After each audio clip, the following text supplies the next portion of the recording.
रामू एक साधारण परंतु बुद्धिमान व्यक्ति था जो अपने जीवन को ईमानदारी और कठिन परिश्रम के साथ बिताता था। वह एक छोटे से गांव में रहता था जहां उसकी जीविका नारियल की खेती पर निर्भर थी। गांव के लोग उसे उसकी मेहनत और चालाकी के लिए जानते थे। रामू ने अपनी जमीन पर नारियल के पेड़ लगाए थे जिनकी देखभाल वह दिन रात करता था।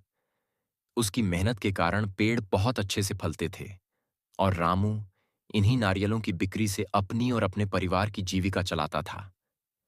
रामू के नारियलों की गुणवत्ता के कारण गांव और बाजार दोनों में उसकी अच्छी खासी मांग थी। हर दिन रामू पेड़ पर चढ़ता, नारियल तोड़ता और उन्हें बाजार में बेचने के लिए ले जाता। उसकी इस मेहनत से उसका परिवार काफी खुशहाल था और गांव में उसकी इज्जत भी बढ़ गई थी।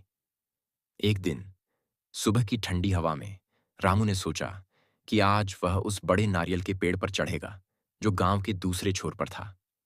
यह पेड़ बहुत ऊंचा था और इस पर सबसे अच्छे नारियल उगते थे, लेकिन इसकी ऊंचाई के कारण गांव के बाकी लोग इस पेड़ पर चढ़ने से कतराते थे।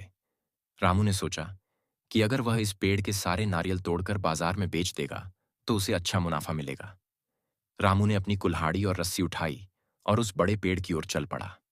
जब वह पेड़ के पास पहुंचा तो उसने भगवान का नाम लिया और पेड़ पर चढ़ने लगा। चढ़ाई मुश्किल थी, लेकिन रामू ने हार नहीं मानी। वह धीरे धीरे ऊपर चढ़ता गया और कुछ ही देर में वह पेड़ की चोटी पर पहुंच गया। वहां पहुंचकर उसने देखा कि पेड़ पर बहुत सारे नारियल थे और सभी बड़े और रसदार थे। रामू ने खुश होकर नारियल तोड़ने शुरू कर दिए। लगभग 1 घंटे की मेहनत के बाद रामू ने सारे नारियल तोड़ लिए और उन्हें एक जगह इकट्ठा कर लिया। अब वह पेड़ से नीचे उतरने की सोचने लगा। नीचे देखते ही उसकी हिम्मत टूटने लगी और ऊंचाई का डर उसे जकड़ने लगा। रामू को अचानक डर लगने लगा कि कहीं उसका पैर फिसल गया तो वह गंभीर रूप से घायल हो सकता है। रामू ने इस स्थिति से बाहर निकलने के लिए भगवान की शरण ली। उसने भगवान से प्रार्थना की, हे भगवान, अगर आप मुझे सुरक्षित नीचे उतार देंगे तो मैं आपको 51 रुपये का प्रसाद चढ़ाऊंगा। रामू ने यह वचन दिल से दिया था, लेकिन जैसे जैसे वह धीरे धीरे नीचे उतरने लगा उसका मन बदलने लगा। जैसे ही वह थोड़ा और नीचे आया उसका डर थोड़ा कम हो गया। रामू ने मन में सोचा, 41 रुपये बहुत ज्यादा है। भगवान तो दिल की भावना को समझते हैं, 41 रुपये भी काफी होंगे। और उसने अपने वचन को बदलकर 41 रुपये का प्रसाद चढ़ाने का निश्चय किया। रामू जैसे जैसे नीचे उतरता गया उसका डर और भी कम होता गया और उसके साथ साथ उसका प्रसाद भी घटता गया।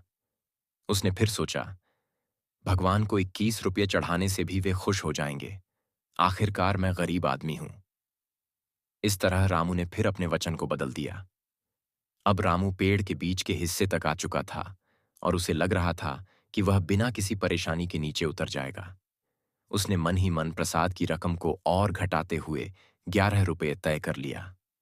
उसने सोचा, भगवान तो महान हैं, वे मेरे इस छोटे से प्रसाद को भी स्वीकार कर लेंगे। लेकिन जैसे ही उसने यह सोचा उसका पैर अचानक फिसल गया। रामू ने संतुलन खो दिया और वह धड़ाम से नीचे गिर पड़ा। उसकी किस्मत अच्छी थी कि नीचे गिरे हुए नारियल ने उसकी गिरावट को थोड़ा नरम कर दिया, लेकिन फिर भी उसे काफी चोट आई। रामू ने कराहते हुए उठने की कोशिश की, लेकिन उसकी पीठ में काफी दर्द हो रहा था। उसने ऊपर आसमान की ओर देखा और बोला, हे भगवान, मैं समझ गया, आप मुझसे नाराज हैं। मुझे अपनी गलती का एहसास हो गया है। मैं आपको 51 रुपये ही चढ़ाऊंगा। रामू ने किसी तरह खुद को उठाया और गांव की ओर चल पड़ा। उसकी चालाकी और भगवान के साथ किए गए सौदेबाजी का नतीजा उसे इस तरह भुगतना पड़ा। लेकिन रामू ने भी ठान लिया था कि वह अपनी गलती से सीखेगा और भविष्य में भगवान के साथ कोई सौदा नहीं करेगा। इस घटना ने रामू को एक महत्वपूर्ण सबक सिखाया। उसे एहसास हुआ कि ईमानदारी और विश्वास से बढ़कर कुछ नहीं है। चाहे कोई स्थिति कितनी भी मुश्किल क्यों ना हो, मनुष्य को अपने वचन पर स्थिर रहना चाहिए और भगवान के प्रति सच्ची श्रद्धा रखनी चाहिए। रामू ने यह ठान लिया कि अब वह कभी भी भगवान के साथ चालाकी नहीं करेगा और अपनी मेहनत से ही जीवन में आगे बढ़ेगा। रामू की यह कहानी अभी समाप्त नहीं हुई है। उसके जीवन में आगे क्या होता है? क्या वह अपनी सीख को जीवन में उतार पाएगा या फिर वह फिर से किसी नई चालाकी में फंस जाएगा? इन सभी सवालों के जवाब इस कहानी के अगले भाग में मिलेंगे। चालाक आदमी। आशा करता हूं कि मेरे वीडियो आपको अच्छी लगी हो तो मेरे चैनल को सब्सक्राइब, लाइक और कमेंट जरूर करें।